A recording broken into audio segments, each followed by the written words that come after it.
ভূমিকার যে ব্যাপারটা কেন হলো অস্মরিকুলেশন জিনিসটা কি সেটাকে জানা দরকার, তাই না? অস্মরিকুলেশন মানে কি? অস মানে কি? অস্মটিক বা অসমোসিস মানে কি অভিস্রবণ, তাই না? আর অস্ম রিসেপ্টর নাকি রেগুলেশন, রেগুলেশন মানে কি নিয়ন্ত্রণ, তাই না? রেগুলেশন মানে হলো নিয়ন্ত্রণ করা। অর্থাৎ হ্যাঁ অভিস্রবণ প্রক্রিয়া, হ্যাঁ অভিস্রবণ প্রক্রিয়াকে নিয়ন্ত্রণ করা, এটাই হলো যে অস্মরিকুলেশনের পিকের ভূমিকা। কিন্তু কিভাবে এই ভূমিকাটা রাখছে? তো অস্মরিকুলেশন কাকে বলে এটা মনে রাখতে হবে যে পানি ও সোডিয়াম পটাশিয়াম লবণ ও ক্লোরাইড আয়নের মধ্যে একটি আন্তঃসাম্য রক্ষা প্রক্রিয়াকে অস্মরিকুলেশন বলে। অস্মরিকুলেশন পদ্ধতি এটা একটু দেখো, এটা হলো তোমাদের বুঝতে সমস্যা হবে, উপরেরটা রিডিং করলে বুঝতে পারবা। তারপর এটা আর কি পরীক্ষার জন্য সৃজনশীল হিসাবে এটা যদি আসে তাহলে লিখতে হবে। তো অস্মরিকুলেশন পদ্ধতিটা এই জায়গাতে একটু দেখো, অস্মরিকুলেশন পদ্ধতি বলতে বোঝায় যে আমাদের যদি রক্তে পানির পরিমাণ কমে যায়, আমাদের রক্তে যদি পানির পরিমাণ কমে যায়, তাহলে এটাকে বুঝতে পারার জন্য আমাদের হাইপোথ্যালামাস গ্রন্থিতে কিছু অস্ম রিসেপ্টর সেল আছে। অস্ম রিসেপ্টর মানে যে অভিস্রবণিক যে চাপটা বা অভিস্রবণিক যে অবস্থাটা এইটা বুঝতে পারার জন্য যে কোষগুলা, রিসেপ্টর মানে কি গ্রহণকারী কোষ, যে আর কি গ্রহণ করতে পারে। তো আমাদের হাইপোথ্যালামাসে কিছু কোষ থাকে যারা বুঝতে পারে যে রক্তের মধ্যে পানির পরিমাণ কমছে, তখন তারা কি করে যে অ্যান্টি ডায়াবেটিক হরমোন, ওই যে এডিএইচ যেটা, তাই না? অ্যান্টি ডায়াবেটিক হরমোন, অ্যান্টি মানে কি বিরুদ্ধে, ডাই মানে দ্বিগুণ বা বেশি, ইউরেটিক মানে কি ইউরিন, মানে বেশি প্রস্রাবের বিরুদ্ধে কাজ করবে, বেশি প্রস্রাব যেন না হয় তার বিরুদ্ধে কাজ করবে, এটা হলো অ্যান্টি ডায়াবেটিক হরমোন। তো এটা বের হয় কিন্তু আসলে যে হাইপোথ্যালামাস গ্রন্থিতে তোমার যে নিউরনগুলো আছে তার একজন আছে না, একজন আছে, ওই একজন দিয়ে বের হয়। এই জন্য এটাকে বলা হচ্ছে নিউরো রিসেপ্টর, কি যেন নাম আছে এটা, নিউরো সিক্রেশন। দেখো নিউরো সিক্রেশন বলা হচ্ছে, নিউরো সিক্রেশন, কারণ কি নিউরনের একজন বেয়ে এটা বের হচ্ছে, নিউরনের একজন বেয়ে বের হচ্ছে, এই জন্য নাম হলো নিউরো সিক্রেশন নাম দিয়েছে এই কারণে। অ্যান্টি ডায়াবেটিক হরমোনকে কিন্তু আরেকটা নামে রাখা হয় ভেসোপ্রেসিন, এটা মনে রাখতে হবে। ক্যান্সারের নাম হচ্ছে ভেসোপ্রেসিন, ভেসোপ্রেসিন। দেখো ভেসো মানে কি ভেসেল, ভেসেল মানে কি রক্তনালী, আমাদের রক্তনালী হলো ভেসেল। হ্যাঁ হ্যাঁ ওখানে পড়ছিলাম, হ্যাঁ ওই নিউক্লিয়ার প্যারারিসেপ্টর, নিউক্লিয়ার প্যারারিসেপ্টর যেটা পড়ছিলাম। তাহলে ভেসোপ্রেসিন মানে ভেসেল, মানে রক্তনালী, প্রেসিন মানে প্রেসার দেয়া, চাপ দেয়া, এটা বোঝায়, তাই না? তো এটার নাম হলো এই এই একই জিনিসের নাম দুইটা, অ্যান্টিডায়াবেটিক হরমোন অথবা ভেসোপ্রেসিন এটা বলা হচ্ছে। তাহলে হচ্ছে হাইপোথ্যালামাসের মধ্যে উপস্থিত এই যে যেটা বলছিলাম অস্ম রিসেপ্টর নামক স্নায়ুকোষ বৃহত্তরের অভিস্রবণ চাপ নিয়ন্ত্রণ করে। অস্ম রিসেপ্টর মানেই হলো যেই কোষগুলা হাইপোথ্যালামাস গ্রন্থিতে যেই কোষগুলা রিসিভ করতে পারে যে রক্তের আসলে চাপ কেমন, রক্তের যে পানি কমে যায় তাহলে রক্তের চাপও কমে যাবে, এই কোষগুলা বুঝতে পারে যে রক্তের অবস্থা কেমন, সেই অনুযায়ী তারা অ্যান্টিডায়াবেটিক হরমোন বেশি নিঃসরণ করবে অথবা কম নিঃসরণ করবে। তুমি যদি পানি অনেক বেশি খাও বা রক্তে তোমার পানির কোনো সমস্যা নাই, তাহলে কিন্তু অ্যান্টিডায়াবেটিক হরমোন খুবই সামান্য পরিমাণ নিঃসরণ হবে।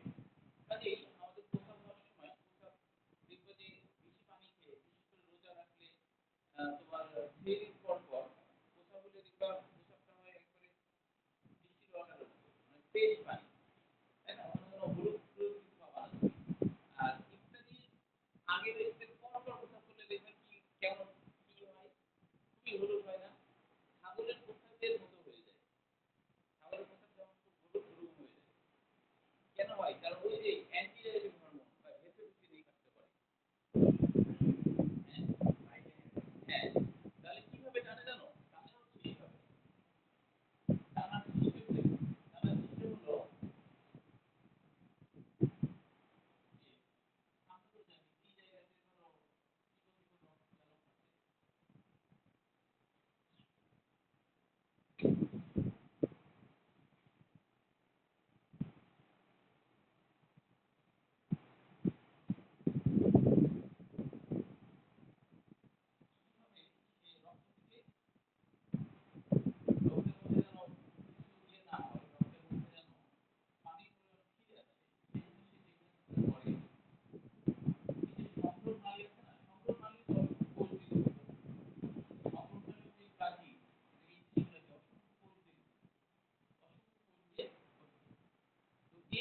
কোষগুলা তোমার হলো অ্যান্টিডায়ারেটিক হরমোন এই কোষে চাপ লাগলেই এই কোষের পানির ভেতরটা বেড়ে যায়।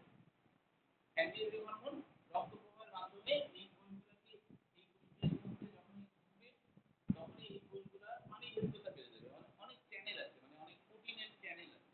চ্যানেল মানে তো রাস্তা বলতে চিকন রাস্তা, তাই না?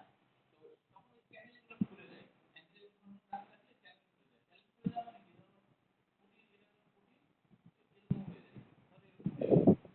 চ্যানেল হয়ে গেল। পানির ভেতরটা এবার পানিগুলো কি হবে? এর মধ্যে যত পানি মানে প্রসাব তো স্বাভাবিক না হওয়ার অনেক পানি সহ প্রসাবের মধ্যে ঢুকছে। এখন বের হয়ে চলে যাবে। ওই সময় প্রসাবের ভিতর থেকে পানি টেনে এই কোষগুলো পানি টেনে নেয়। পানি টেনে নিয়ে এর আশপাশে রক্ত জমাট হচ্ছে, প্রসাবের পানিগুলো দিয়ে দেয়। তুমি তো আর নিজে মনে করো প্রসাবের পানিগুলো খাইতে পারবে না, তাই না?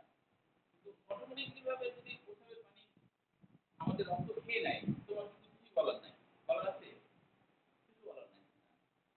রক্ত কিন্তু তোমার প্রসাবের পানি খাচ্ছে।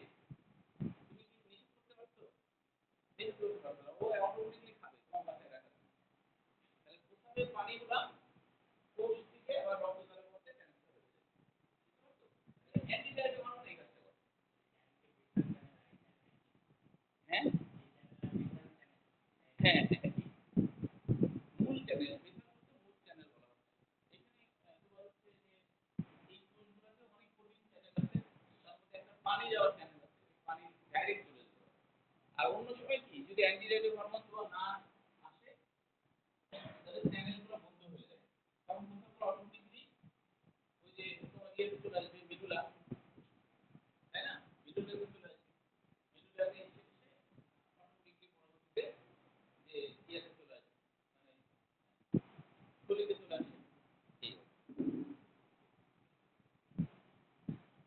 তো এখন দেখো সোডিয়াম আয়ন সমতা রক্ষার ব্যাপারটা এখানে একটু লাইন বাই লাইন বুঝার আছে, হ্যাঁ, নাহলে একটু ব্যাক থেকে যেতে পারে। এই জন্য একটু বইয়ের দিকে দেখো।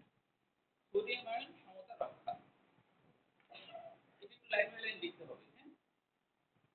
পৃষ্ঠা নম্বর বের করো 277। বলছে সোডিয়াম দেহতলের একটি গুরুত্বপূর্ণ উপাদান। দেহতলের মানে একটা আছে বহিঃকোষীয় তরল, একটা আছে অন্তঃকোষীয় তরল। বহিঃকোষীয় তরল কোনগুলা, অন্তঃকোষীয় তরল কোনগুলা, এগুলো জানতে হবে। মনে রাখতে হবে অন্তঃকোষীয় তরল বলতে কোষের ভিতরে যে তরল, কোষের ভিতরে যে তরল। আর বহিঃকোষীয় তরল বলতে ওই যে রক্তরস, সরাসরি রক্ত বলতে বুঝতে হবে, কারণ ওর মধ্যে কণিকা থাকে। তাহলে রক্তরস, লসিকা, আর হচ্ছে অনেক সময় টিস্যুগুলোর ফাঁকে ফাঁকে কিছু অতিরিক্ত টিস্যু রস থাকে। তিনটা জিনিস হলো বহিঃকোষীয় তরল। একটা হলো রক্তরস, একটা হলো লসিকা, আর একটা হলো টিস্যু তরল। টিস্যুগুলোর ফাঁকে ফাঁকে কিন্তু পানি থাকে, বুঝছো? এটা হলো বহিঃকোষীয় তরল।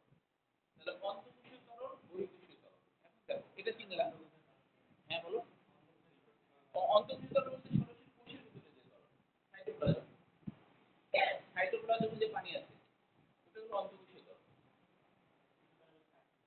তো টিস্যু তরলটা হলো পুষ্টিগুলা, তোমার হচ্ছে লসিকা নালী হয়ে যাচ্ছে পুষ্টিগুলা টিস্যুর ফাঁকে ফাঁকে কোষগুলোতে এরকম ম্যাক্সিমামই তো গোল গোল হয়, হ্যাঁ।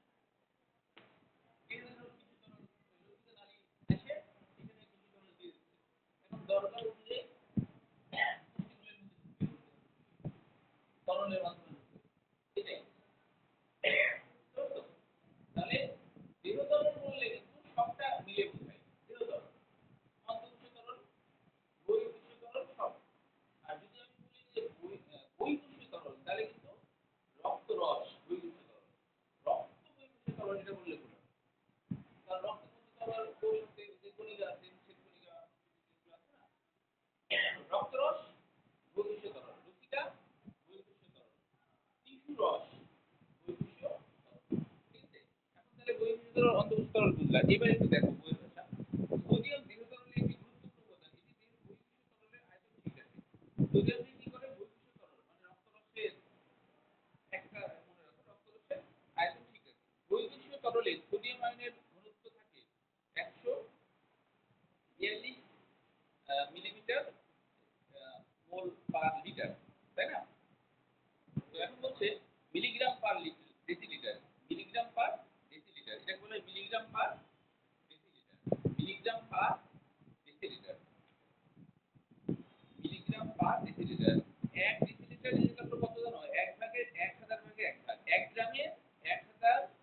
ভাগের 1 ভাগ। 1 ডেসিলিটার।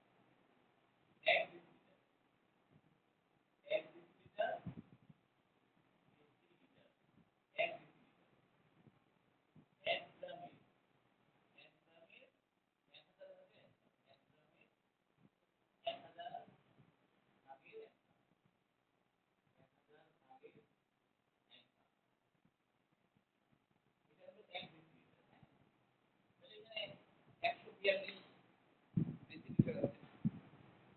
Milligram per decigram. আচ্ছা।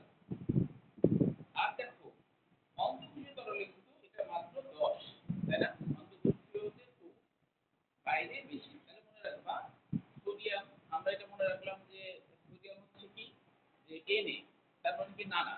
নানা বাইরে বেশি। নানা বাইরে বেশি। আর কাকা হলো ভিতরে কম। কাকা মানে কি? পটাশিয়াম। ক আছে মনে করো। এভাবে মনে রাখতে হবে। নানা বেশি মানে বৈশিষ্ট্য তরলে নানা বেশি আর কাকা কম। কাকা কম মনে রাখার জন্য। নানা বেশি। উল্টা পাল্টা না হয়, নানা বেশি থাকে। হ্যাঁ? এই যে বলছি এখন দেখো সুস্থ স্বাভাবিকদের এই গুণমাত্রা সবসময় ধ্রুব থাকে। সাধারণত খাদ্য, খাবার লবণ ও পানীয়ের সাথে দেহ চাহিদার বেশি সোডিয়াম প্রবেশ করে। মূত্র, ঘাম ও মলের সাথে অতিরিক্ত সোডিয়াম দেহ থেকে বের হয়ে যায়। অতিরিক্ত হলে যে স্বাভাবিকের থেকে অতিরিক্ত হলে সেটা বের হয়ে যাবে। এখন দেখো পটাশিয়াম আয়ন সমতা রক্ষা কিভাবে হয়? এগুলো যদিও পরীক্ষায় আসে না, এমনি জাস্ট আমরা জানার জন্য বলছি যে পটাশিয়ামের অভাবে বেশি দুর্বলতা ও ব্যথা দেখা দেয়। এর কম বেশি উপস্থিতি হৃৎপিণ্ডে বিরূপ প্রভাব সৃষ্টি করে। পটাশিয়াম যদি বেশি হয়ে যায় বহির্বিশ্ব তরলে তাহলে কিন্তু হৃৎপিণ্ড বন্ধ হয়ে যাবে। হৃৎপিণ্ড বন্ধ হয়ে যাবে। মানে এটা মারাত্মক ব্যাপার। আবার কম হলে ব্যথা হবে, বেশি দুর্বলতা হবে, ব্যথা সৃষ্টি হবে। স্বাভাবিক অবস্থায় যেমন হচ্ছে ডাবের পানি যে তুমি সারাদিনে একটার বেশি যদি তুমি 2-3টে ডাব খাও এটা তোমার উল্টা হিতে বিপরীত হতে পারে। মানে তোমার হচ্ছে হার্ট বন্ধ হয়ে যেতে পারে। মানে বেশি যদি খেয়ে নাও পানি না খেতে উল্টা বেশি খাচ্ছ তোমার হচ্ছে উল্টা দেখা যাচ্ছে রিয়াকশন উল্টা মানে হার্ট বন্ধ হয়ে যেতে পারে। পটাশিয়াম বেড়ে গেলে। হ্যাঁ? রেগুলার তখন তো ইমিউনিটি কমে থাকে যে পটাশিয়াম অনেক কম তখন তো বাড়াতে হবে। যদি ডাক্তার বলে যে আপনার পটাশিয়াম খুবই কম আপনি বাড়ানোর জন্য 2-3টা ডাব খান সেটা তো আলাদা ওর তো ইমিউনিটি কম মানে সুস্থ মানুষ যেমন কি জানো আমরা অনেক সময় কি করি যে স্যালাইন পানি খাই না এটা যে কত ক্ষতিকর এটা ডাক্তাররাই জানে আমরা সাধারণ মানুষ জানি না বিনা কারণে স্যালাইন খাওয়াটাও ক্ষতিকর তোমার ওই যে সোডিয়াম টোডিয়াম বাইরে যাবে অনেক ঝামেলা হতে পারে তুমি কোমায় চলে যেতে পারো বিনা কারণে স্যালাইন খেলে বিনা কারণে স্বাভাবিক অবস্থায় তুমি হচ্ছে এমনি একটা দাঁত ফেলার সমস্যা না তুমি যদি 2টা 3টা দাঁত খাও তাহলে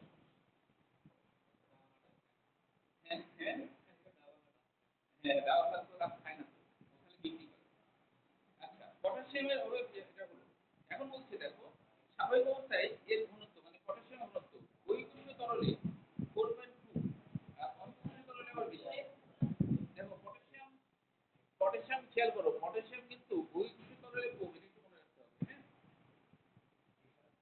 পটাশিয়ামের কথা বলছে এটা কিন্তু বহিঃকোষীয় তরলে কম পটাশিয়াম বহিঃকোষীয় তরলে কম অন্তঃকোষীয় তরলে মানে কোষের ভিতরে আর কি এটা উল্টা মানে কি বেশি অন্তঃকোষীয় তরলে বেশি ওই যে যেটা বললাম নানা বাইরে বেশি আর টাকা হলো আবার কম টাকা কম ওটা আর কি মনে রাখার জন্য এখন বৃক্ক ভালো রাখতে কি করা উচিত এটা সিরিজ হিসেবে বলতে হবে বৃক্ক ভালো রাখতে কি করা উচিত না এটা বয়ের জন্য আছে বয়ের জন্য এটা আছে বৃক্ক ভালো রাখার জন্য কি করণীয় বয়ের জন্য আছে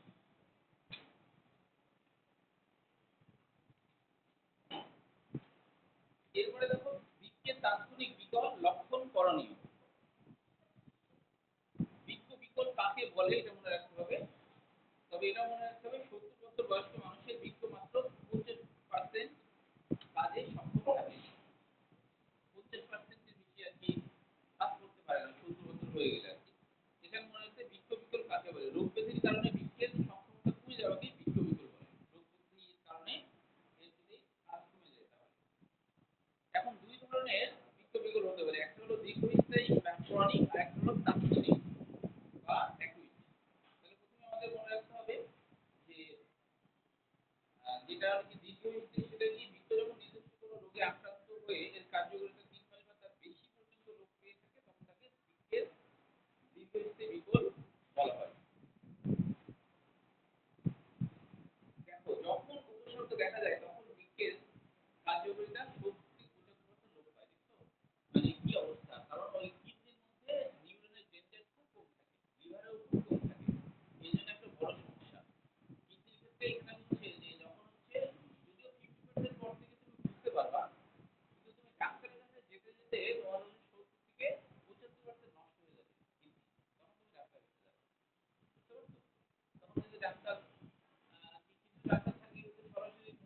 বলে দেয় যে আপনি আর এই কয়দিন বাঁচবেন এরকম আছে অনেক ডাক্তার।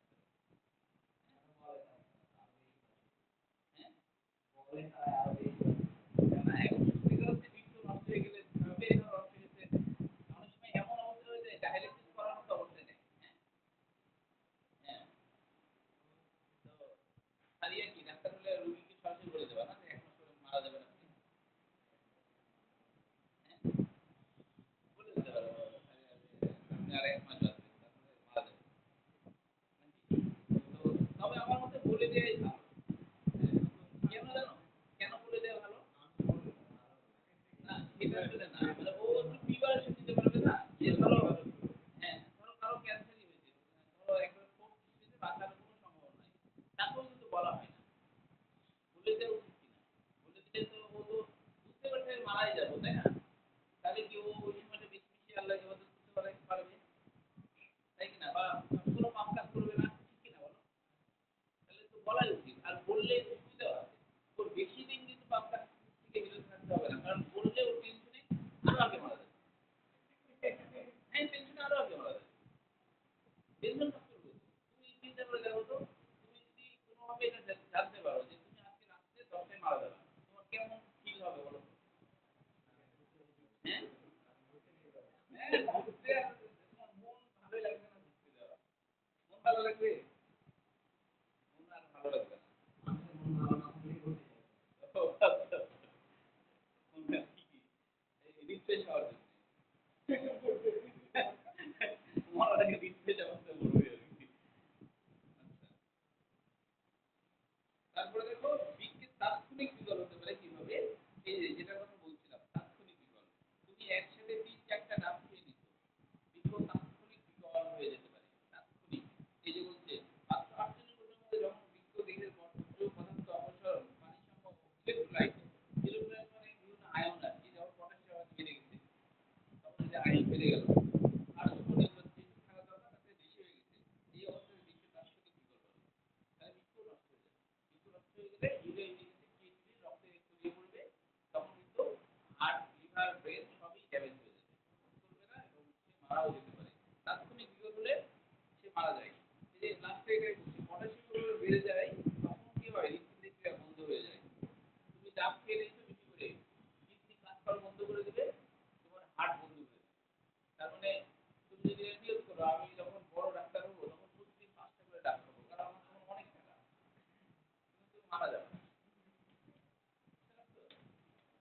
তা চিন্তা করলাম যে হলো আমি বড় ডাক্তার যখন হবো তখন তো অনেক ইনকাম আমার।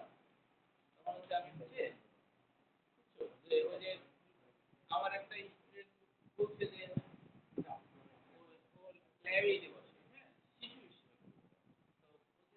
তো বলছে যে এবার রোজার মাসে ও হলো ওই ওখান থেকে ওর তো ভাড়া দিতে হয় না। মানে ডাক্তাররা তো ফ্রি বসে। চেম্বার থাকে না ইসিবিসি ওটা হলো কোনো ভাড়া টাড়া কিছু দিতে হয় না। ওরা আরকি কিন্তু উল্টা আরো রাতে ও খাওয়ার দাওয়ার সব দেয়। বুঝছো? ভাড়া তো দিতে হয় না। তো বলছে যে রোজার মাসে ল্যাবে যে বসে রোজার মাসে ইফতারিতে প্রায় ২০-২৫ রকমের আইটেম দেয়। ফ্রি ফ্রি ২০-২৫ রকমের আইটেম।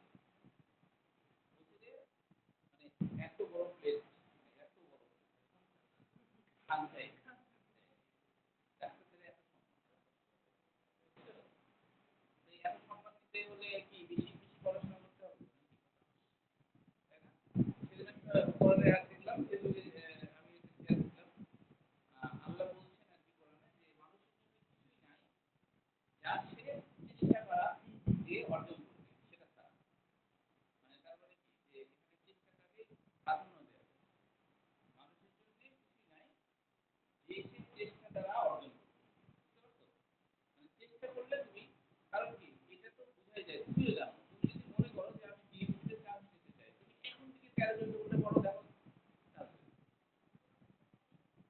নিশ্চিত চান্স এবং করতে অনেকে এবং অনেকে না প্রাইভেট সবই প্রাইভেট সবই প্রতিদিন 13-14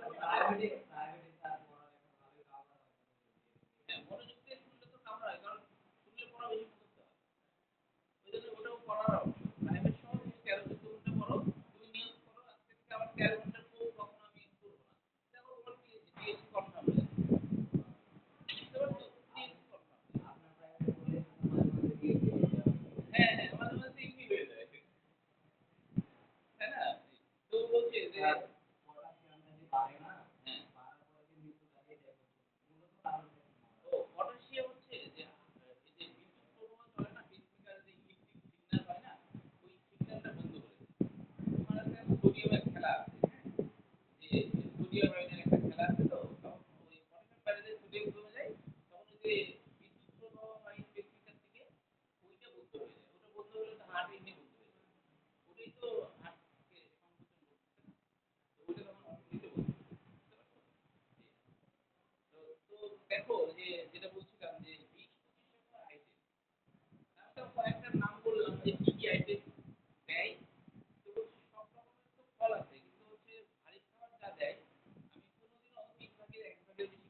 কেন এটা পড়লে তাহলে তোমাদের ইচ্ছা হবে যে আমরা হ্যাঁ ইচ্ছা হবে না কত সম্মান তাই কি না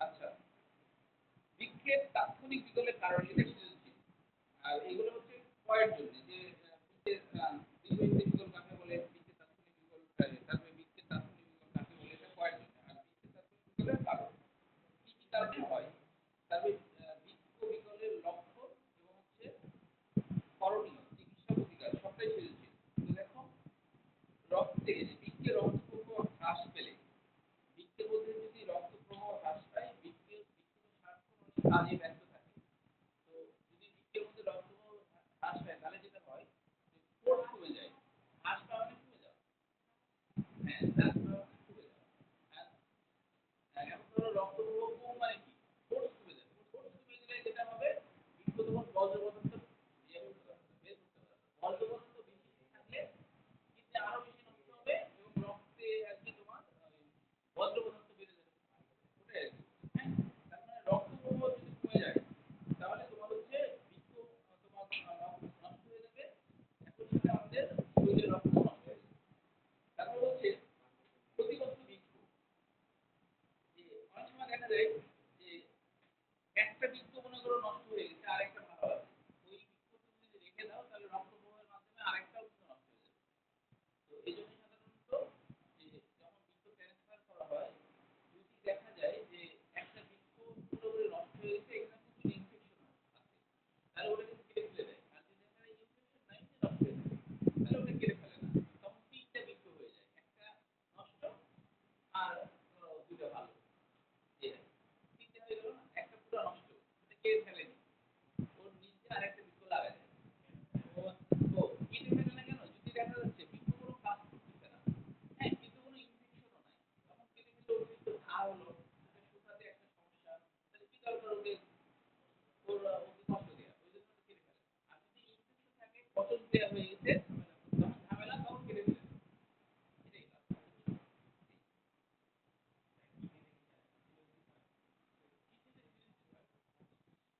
লিভারে হয় লিভারে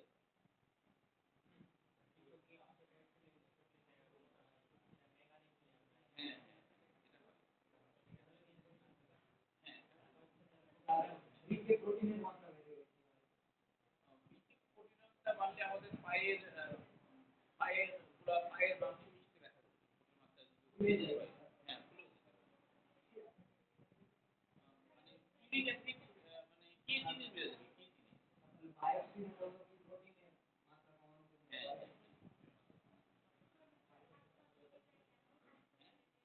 ও হ্যাঁ হ্যাঁ এটা ঠিক কথা যে হাত পা অনেকের দেখবে যে রক টান ধরে না এরকম হ্যাঁ ভেঙে যায় এটা এই তোমাদের যে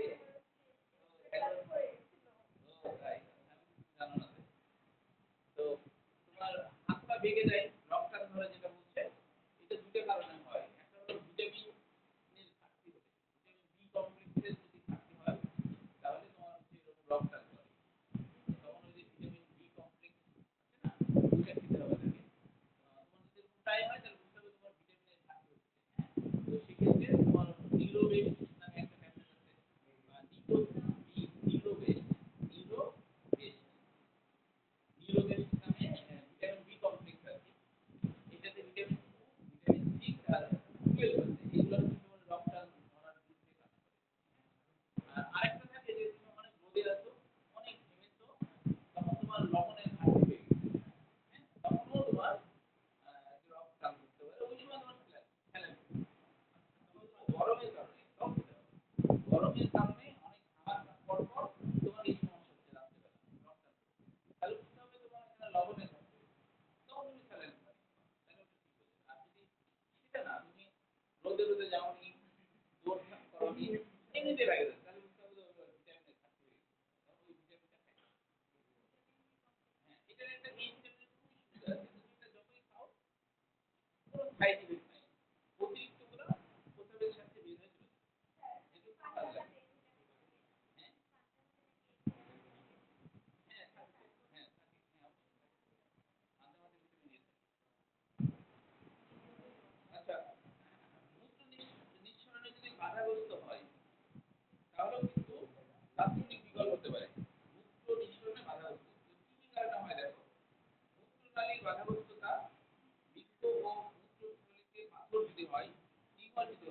পুরুষের ও এই যে ৩ নম্বর পয়েন্ট।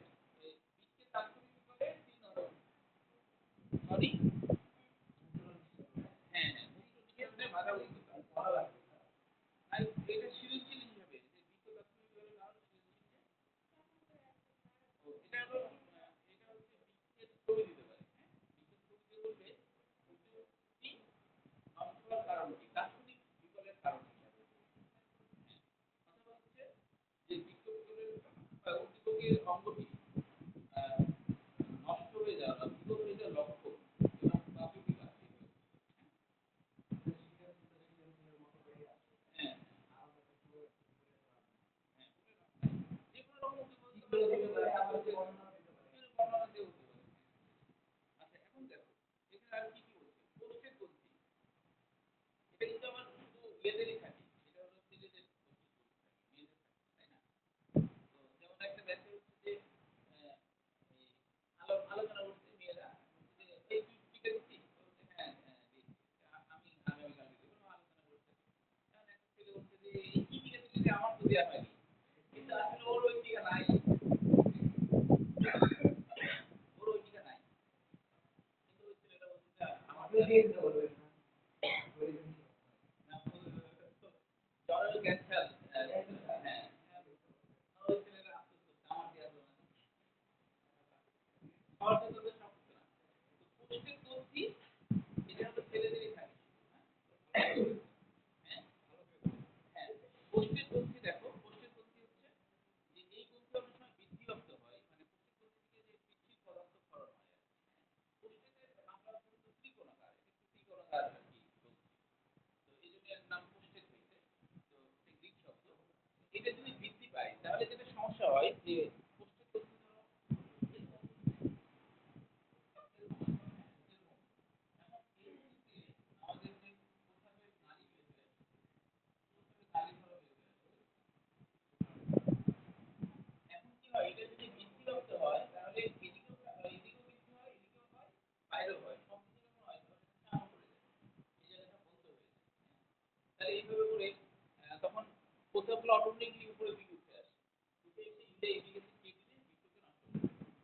তার মানে কি কোষ্ঠের গ্রন্থির যদি সমস্যা হয় কোষ্ঠের গ্রন্থি বৃদ্ধি হলেও সমস্যা মূত্রনালীতে ক্যান্সার হলে সমস্যা কোলন ক্যান্সার হলেও সমস্যা কারণ কানেকশন থাকে কোলনের সাথে মূত্রনালীর একটা কানেকশন থাকে সার্ভিক্স ক্যান্সার মানে জরায়ুর ক্যান্সার ইত্যাদি হলে মূত্র বাধাগ্রস্ত হয় আর এই বাধাগ্রস্ততে অ্যাকচুয়ালি বৃক্ক নষ্ট হয়ে যায়। আচ্ছা বৃক্ক বিকলের লক্ষণ বা প্রতিকার এগুলো তোমরা নিজেরাই বুঝবা এটা বোঝানোর কিছু নাই এখানে না বোঝার মতো কোনো শব্দ আছে একটু দেখি থাকলে পরের দিন বলো আচ্ছা এবার দেখো এর পরে হ্যাঁ, বলো কোনটা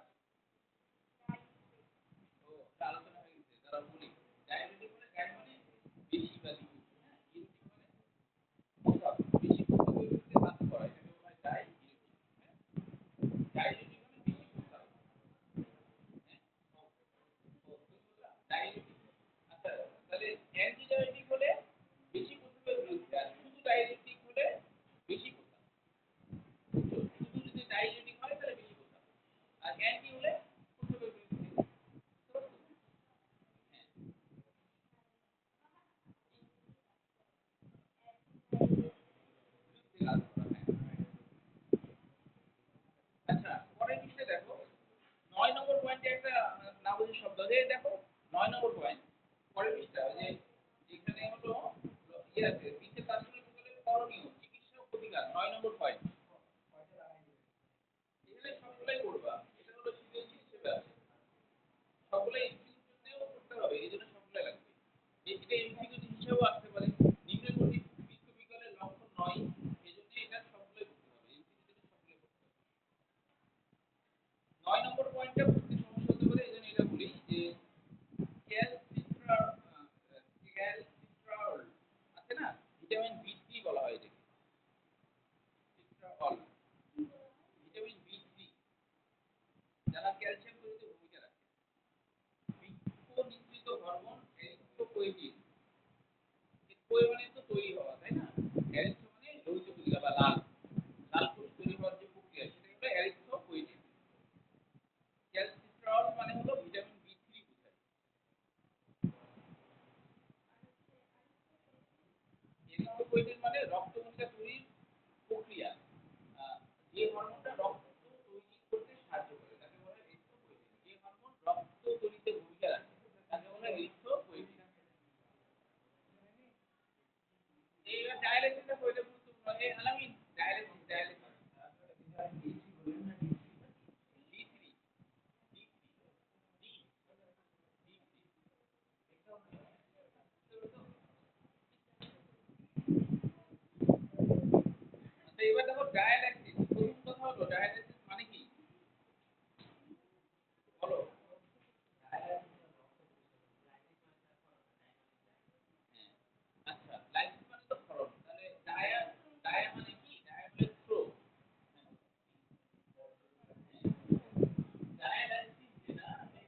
এইদিকে খেয়াল করো আলামিন।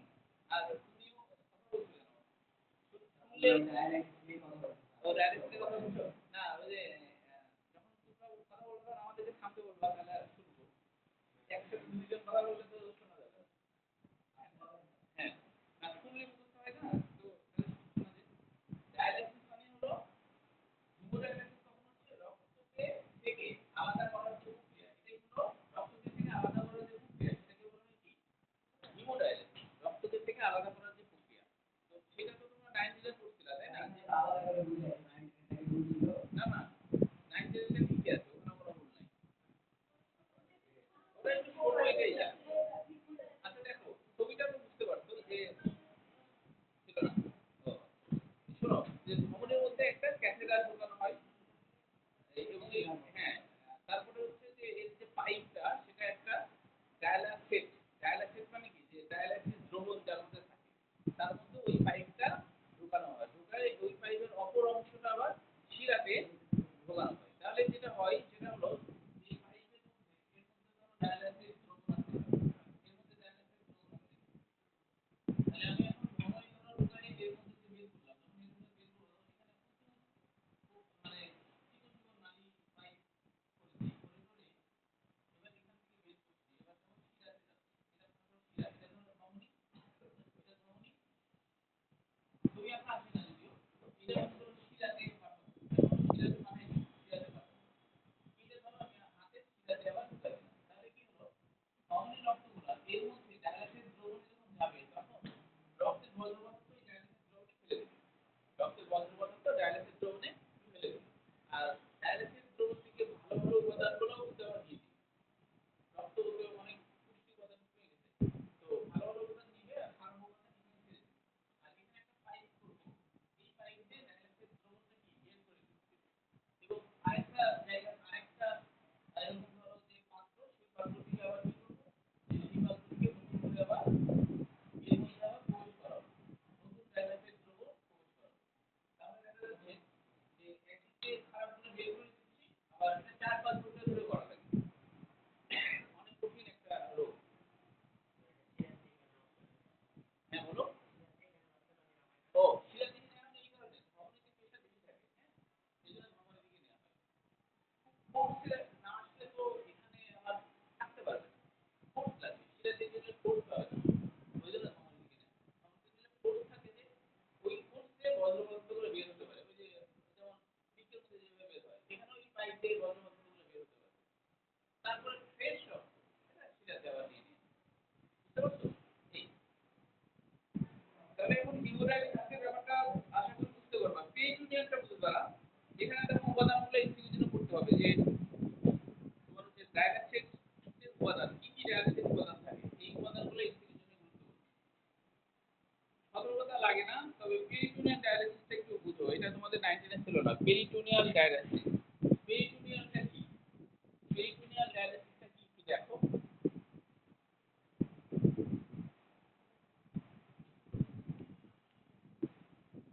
এটা 19 ছিল না পেরিটোনিয়াল তাই না এটা একটু দেখো পেরিটোনিয়াল ডায়ালাসিস হলো আমরা জানি আমাদের পেটের মধ্যে আমাদের যে পেটের মধ্যে আমাদের পেটের মধ্যে আমরা জানি যে পেটের ভিতরে মনে করি এটা জিওগ্রাফি এখানে একটা পেরিটোনিয়াম পর্দা থাকে আমরা জানি পুষ্টিক নালী আর জিওগ্রাফি এর মানে কি পেরিটোনিয়াম পর্দা মনে করি এটা হলো পেরিটোনিয়াম পর্দা এটা হলো পেরিটোনিয়াম পর্দা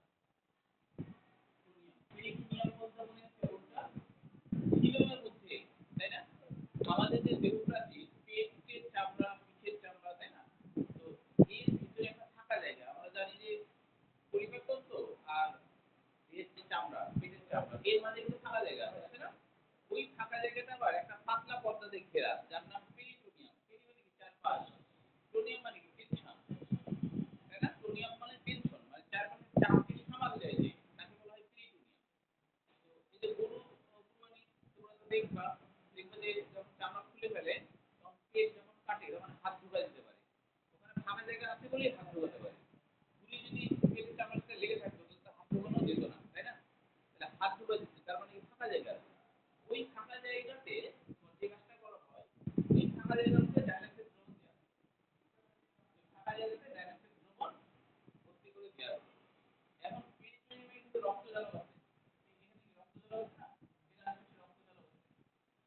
ডায়ালাইসিস রোগ থেকে রক্তচালক যে, সেই রক্তচালক থেকে ব্যাপক প্রক্রিয়ার মাধ্যমে ডায়ালাইসিস দ্রবণে বজ্রপদার্থ ফেলে দেবে। বজ্রপদার্থ ফেলে দিল। আর এখান থেকে কিন্তু নালী বের করে এখানে একটা পাত্রের মধ্যে জমা করা হয় ওই ডায়ালাইসিস দ্রবণ থেকে বের হওয়া বজ্রপদার্থ। বুঝতে পারছো? তো এটা কিন্তু এই অবস্থায় সে কাজ করতে পারবে। বসে থেকে নেওয়া যাবে, হাঁটাহাঁটি করে কাজটা সব কিছু করতে পারবে। আর হিমোডায়ালাইসিসে কিন্তু তার পুরোপুরি শুয়ে থাকতে হবে। মানে তার অত হাঁটাহাঁটি করার তো সুযোগ নাই। আর এটা নিয়ে সে চলাফেরা করতে পারবে, সব কিছু করতে পারবে। এবং এটা যখন ডায়ালাইসিস রোগটা যখন বেশি হয়ে যায়, এটার একটা পাইপ ব্যাগ থাকে ওই ডায়ালাইসিসের পরে আবার নতুন ডায়ালাইসিস দ্রবণ কিন্তু নেওয়ার জন্য এখানে ছিদ্র থাকে। ওটা আবার তোমার যেমন থাকে না যে আমাদের রক্ত নালীর শিরার মধ্যে যে দেওয়া হয় ওটা কি বলে যে স্যালাইনের যে নিকুল দেওয়া হয় না, স্যালাইন ওটা তো রেখেই দেয়। মানে রেখে দেয় না, রেখেই দেয় সেরকম রেখে দেওয়ার মতো। এখানে এটা রেখে দিলে এটা খুলে জাস্ট ঢুকায় দিবে। আবার ওটা পরিষ্কার হবে। এইটা একটু সহজ, তবে এটা একটু ব্যয়বহুল। আর যেটা হিমোডায়ালাইসিস এটা তুমি যদি মেডিকেলে করো, সরকারি মেডিকেলে করো, তাহলে তোমার হচ্ছে ৫০০ থেকে ৬০০ টাকা লাগে। তাও টাকা লাগে। আর যদি তুমি বেসরকারিতে করো তাহলে ২৫ থেকে ৩০ হাজার লাগবে। একবার হিমোডায়ালাইসিস করতে ২৫ থেকে ৩০ হাজার টাকা লাগে। তার মানে এই রোগটা কিন্তু ম্যাক্সিমাম হয় বড়লোকদের। কারণ গরিব মানুষ তো পারবেই করতে, গরিব মানুষ। আর তোমার হচ্ছে আমাদের এলাকার একজন হয়েছিল, বুঝছো? ও কিন্তু তোমার ওরকম কিছু একটা, হ্যাঁ, ও এটা হচ্ছে যে যাদের কিডনি ঠিকভাবে কাজ করে না, হ্যাঁ, কিডনি গুলো থাকতে পারছে না, বজ্রপদার্থ গুলা প্রস্রাব থেকে বের করতে পারছে না, তাদের হচ্ছে তো কিডনির কাজটা হচ্ছে না বলেই একটা অতিরিক্ত সিস্টেম, এটা কিন্তু হিমোডায়ালাইসিস, তাই না? যে অর্থাৎ রক্তের বজ্রপদার্থগুলো বের করতে হবে, এই ডায়ালাইসিস দ্রবণে বের হয়ে আসছে, ঠিক আছে? আর কিছু রাসায়নিক উপাদান রক্তচালক মধ্যে ঢুকছে, কিছু পুষ্টি ঢুকছে, এটাই হলো করা হয়। এখন কারো কিডনি নষ্ট হলে, যেমন আমাদের এলাকায় একজন মারা গেল, কেন মারা গেল? ও হচ্ছে হাসপাতালে করা ছাড়া ওর মানে বাবা হলো খড়ি বিক্রি করে, তাহলে কেউ পারবে এ করতে? তো এখন সপ্তাহে ২ থেকে ৩ দিন দিতে হয়। তো এখন ওই টাকা পাবে কি করে? মানুষের কাছ থেকে, আমাদের কাছ থেকে অনেকের কাছে চাঁদা তুলে কয়েকদিন চলছে। কিন্তু মানুষ তো আসলে মানে নিজেদের কথাই বেশি মনে রাখে, বাইরের মানুষের কথা কম মনে রাখে। সবসময় তো আর টাকা পয়সা দিয়ে সাহায্য করা যায় না, মনেও থাকে না ওইভাবে। ওই পরে ইয়ে করতে পারলো না, মানে মেডিকেলে যেটা হয় সিরিয়াল পাবা না তুমি। তুমি ধরো যে তোমার হলো ৩ দিন হয়ে গেছে, তোমাকে দিতেই হবে, আজকে না দিলে তুমি মারা যাবা। কিন্তু দেখা যাচ্ছে সিরিয়াল হচ্ছে না। তো তখন হলো ওই যারা ডাক্তাররা থাকে তারা বলে যে সিরিয়াল আপনি পাবেন যদি একটা ইউনিট পড়ে, তাহলে আপনি নামতে পারবেন। একটা ইউনিট মানে কেউ যদি মারা যায় তাহলে এটাকে এইভাবে বলে। একটা ইউনিট পড়লে আপনি সিরিয়ালটা কাছে চলে আসবে। তো অনেকে মরে যায়, ঠিকভাবে ইয়ে করতে পারে না। তাহলে চিন্তা করতে এটা কত বড় রোগ। মানে এটা আমাদের হলে কি অবস্থা? ওই তুমি বেসরকারিতে পারবা কিন্তু টাকা বেশি যে, তাই কি না? তাহলে এটাই হলো পেরিটোনিয়াল। পেরিটোনিয়ামটা কোনো সমস্যা আছে কিনা বলো, বুঝতে পারলা কিনা? প্রশ্ন থাকলে বলো, পেরিটোনিয়ামে কি কোনো বুঝতে সমস্যা হচ্ছে? ওই একই তোমার হচ্ছে যে একবার দেয়া হলো তো, একবার দেওয়ার পরে এই পেরিটোনিয়ামে ফেলছে, একবার দেওয়ার পরে তারপরে তোমার ওইভাবে রেখেই দেয়, এটা সেট করা থাকে এবং ও যতদিন বাঁচবে ওটা সেট করে থাকবে। যদি কোনো ইনফেকশন না হয় ওরকম সেটই থাকবে। আবার এক সপ্তাহে মানে ২ থেকে ৩ দিন দিতে হয়, সপ্তাহে ২ থেকে ৩ দিন। ও এটা ২৪ ঘন্টার মধ্যেই চেঞ্জ করতে হবে, ২৪ ঘন্টার মধ্যে। এটা আর কাজে দিবে না। ধরো একবার যদি ২৪ ঘন্টা ধরে তার যদি থাকা হয়ে যায়, তাহলে পরের ২৪ ঘন্টার পরে আর এটা ব্যবহার করা যাবে না, সম্পূর্ণটা ফেলে দিতে হবে, নতুন আবার দিতে হবে যদি প্রয়োজন হয়। হ্যাঁ, ও ফেলে দিয়ে সিস্টেম যে এখানে তোমার এখানেও একটা সিপি আছে, সিপি খুলে দিলে এখানে একটা ব্যাগ থাকে, ব্যাগে ফেলে দিলে, বুঝছো? ব্যাগ না থাকলেও সমস্যা নাই, বাইরে ফেলে দিলাম প্রস্রাব করার মতো, তারপরে হয়ে গেল। এটা হতে পারে। হ্যাঁ, হ্যাঁ। এখানে দেখছো এখানে তো এর অভ্যন্তরে হচ্ছে এবং এই এটা সেট করে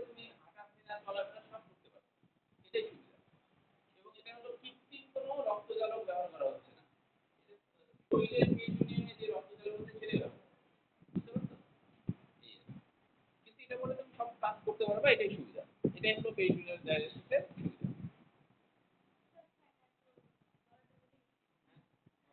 পড়াটা বেড়ে গেছে? অল্প ছিল তো মানে শেষ করে দিই। আর একটা টপিক আছে দেখো, হরমোনাল ক্রিয়া। হ্যাঁ বলো।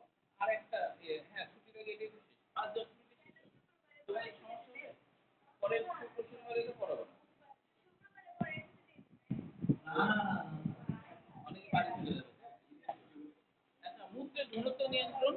এখানে দেখো মূত্রের ঘনত্ব নিয়ন্ত্রণ। এটা একটু দেখো মূত্রের ঘনত্ব নিয়ন্ত্রণ। এখানে এমসিকিউ জন্য হরমোনাল ক্রিয়া।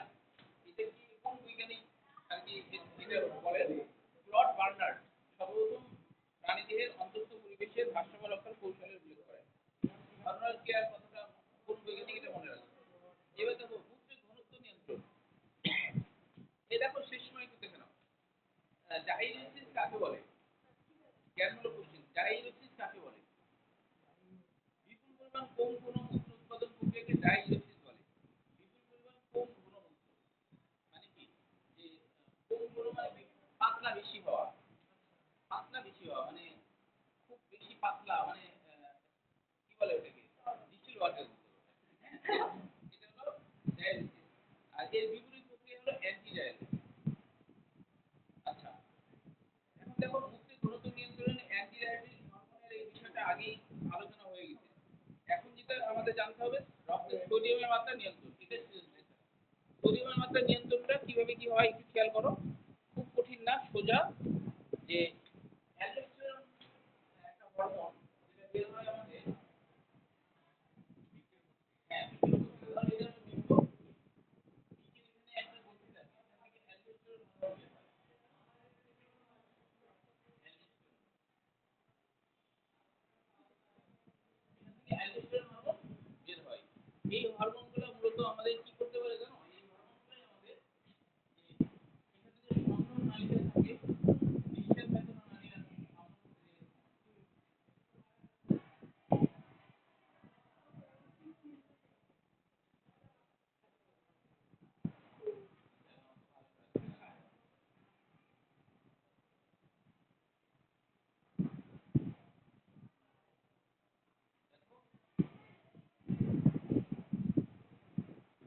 যদি আমি বলি যে তোমরা বাড়িতে করো করবা না একটুখানি আলোচনা না করলে আমাদের ওরকমই থেকে যাবে।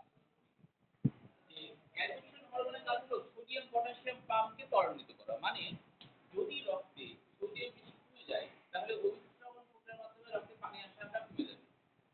রক্তে একটু ঘনত্ব থাকলে অভিস্রাবণটা ভালো হয় না, তাহলে কম থেকে বেশিতে যায় না। তো পরিপাকতন্ত্রে তোমার রক্ত পানি তুলতে পারে না যদি রক্তে সোডিয়াম কম থাকে। তখন সে সোডিয়াম পটাশিয়াম পাম্পকে ত্বরান্বিত করে। কিভাবে করে? যে অ্যালডোস্টেরন হরমোন তারা হচ্ছে যে এইখানে এর আশেপাশে তো রক্ত জলক আছে, এইসব জায়গার আশেপাশে রক্ত জলক আছে। তো রক্তের ভিতর থেকে তোমার হচ্ছে যে রক্তের মধ্যে এইখানে যে সোডিয়াম গুলো একটু প্রচুর মধ্যে আছে, প্রচুর পরিমাণে সোডিয়াম বের হয়ে যাচ্ছে। সোডিয়াম রক্তের মধ্যে দেয় আর পটাশিয়াম রক্ত জলক থেকে নিয়ে নেয়। সোডিয়াম একটা দিল একটা নিল, তাহলে একটা ব্যালেন্স থাকলো না। এটাকে বলা হচ্ছে সোডিয়াম পটাশিয়াম পাম্প। এটাকে বলা হচ্ছে সোডিয়াম পটাশিয়াম পাম্প। অ্যালডোস্টেরনের বাংলা অর্থ কি বলো তো? অ্যালডোস্টেরনের বাংলা অর্থ কি? কে পারবা অ্যালডোস্টেরনের বাংলা অর্থ? আচ্ছা অ্যালডোস্টেরন কথাটা আসছে দেখো অ্যালডোস্টেরন কথাটা অ্যাল এই অ্যাল মানে হলো অ্যাড্রেনাল গ্রন্থি। এটা মানে হলো অ্যাড্রেনাল গ্রন্থি।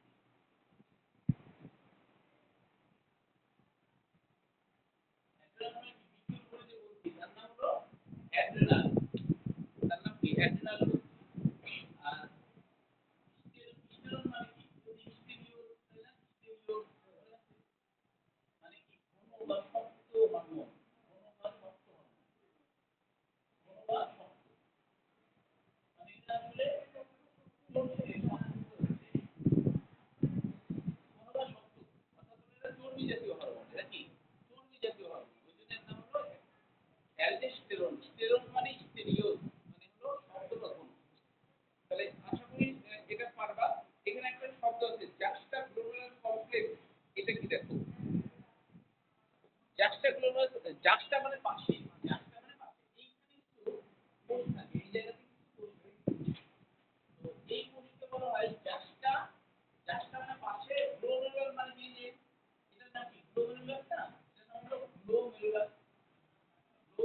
প্লাস। হ্যাঁ, এরা হলো রেনিন এনজাইম ক্ষরণ করে। রেনিন এনজাইম হলো যে প্রস্রাবের ভিতর থেকে সোডিয়াম নিয়ে আসা, ঘাম থেকে বেশি ঘাম না হওয়া, এগুলো দেখভাল করে এবং পায়খানার সাথে সোডিয়াম যেন বের না হয় সেগুলো দেখভাল করে হলো রেনিন এনজাইম। এটাই হলো সোডিয়াম পটাশিয়াম বাল্ব। আশা করি পড়লে বুঝবা। লাস্ট একটাই আছে, একটাই টপিক। সেটা হলো রক্তের পিএইচ নিয়ন্ত্রণ। হ্যাঁ? কেমিস্ট্রিতে পড়ছো? ও আচ্ছা। আচ্ছা, রক্তের পিএইচ নিয়ন্ত্রণ কেমিস্ট্রিতে আছে। তাহলে তো হয়ে গেল। আচ্ছা, তারপরে আমি বলি যে তোমাদের